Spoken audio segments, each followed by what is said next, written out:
আসসালামু আলাইকুম ভিউয়ার্স, সবাই কেমন আছেন? আশা করি ভালো আছেন। তো ছাদ বাগানে চলে আসলাম। ছাদ বাগানে নানা রকম ফুল ফল শাকসবজি হয়ে আছে, বেগুন হয়ে আছে, কামিনী ফুল ফুটে আছে গাছ ভরা।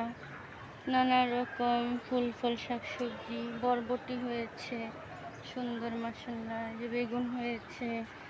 এদিকে আমরা ধরেছে গাছে, এদিকে আতা ফুল ধরেছে মাশাআল্লাহ, আর এদিকে করমচা ধরেছে, এদিকে ডালিম, এদিকে বেগুন আছে, লেবু ধরেছে, নানা রকম ফল মূল শাকসবজি। তো বিকেলবেলা সুন্দর বাতাস, বাগানে চমৎকার আবহাওয়া। তো কিন্তু বিকেলে মশা থাকে, মশার জন্য বাগানে আসা যায় না। এই যে চেরি ফুলের কলি এসেছে, এদিকে রঙ্গন ফুলের কলি এসেছে গাছ ভরা। তো বাগানে আসলে কিন্তু নতুন নতুন জিনিস দেখা যায়, খুবই ভালো লাগে।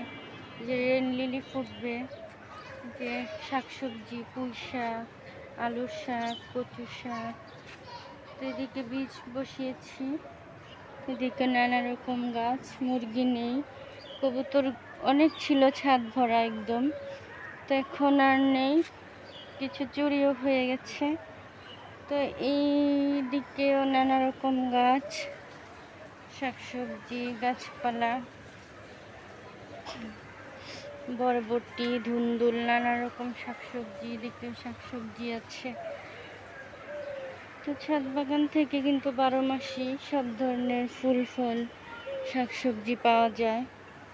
তো এই সিজনে কিন্তু নানা রকম শাকসবজি পাওয়া যায়, কচুরলতি হয়। তা আমি কিন্তু এই যে আরও বীজ বসিয়েছি টবগুলোতে। তো বীজগুলো কিন্তু জার্মিনেশন করা শুরু করেছে। তো এই দিকে তো আরও গাছ আছে, আরও শাকসবজি আছে কবুতরের খাঁচাগুলো দিকে। ওই যে এদিকে অনেক শাকসবজি, ফলের গাছ, ফুলের গাছ। আর এদিকে তো আমার কাগজি লেবু গাছ ভরা। আর এদিকে মাশাআল্লাহ মাইক ফুল কিন্তু ফুটেছে, সুন্দর মাইক ফুলগুলো ফুটে গেছে।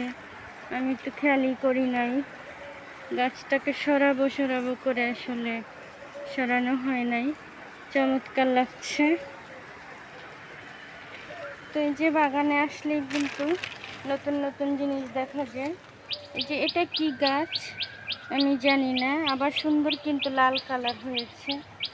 এগুলো কি জানি না, খাওয়া যায় কিনা তাও জানি না। পিছনে কিন্তু এরকম আরও একটা গাছ হয়েছে।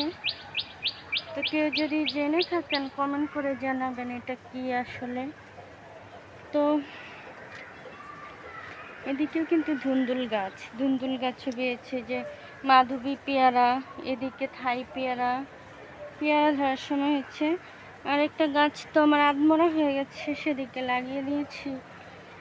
ওই গাছটা পেয়ারা ধরে ধরে পড়ে যায়। আর পেঁপে গাছে এভাবে করে মাথা ভেঙে দিতে হবে, তাহলে পেঁপে গাছটা মোটা হয়ে ভালো হয়ে হবে, ফলও টিকবে। তো আমি কিন্তু এই গাছটা ফুল এসেছে, তারপর মাথা ভেঙে দিয়েছি। পেঁপে গাছ ছোটো রাখলে যে আরেকটা গাছেরও কিন্তু মাথা ভেঙে দিয়েছি, এই গাছটারও মাথা ভেঙে দিব ফল খাওয়া শেষ হলে। পেঁপে গাছ ছোটো রাখলে পেঁপে ধরে, অনেক ফলন হয়। তো সবাই ভালো থাকবেন, আল্লাহ হাফেজ। ভালো লাগলে সাবস্ক্রাইব করে পাশে থাকবেন।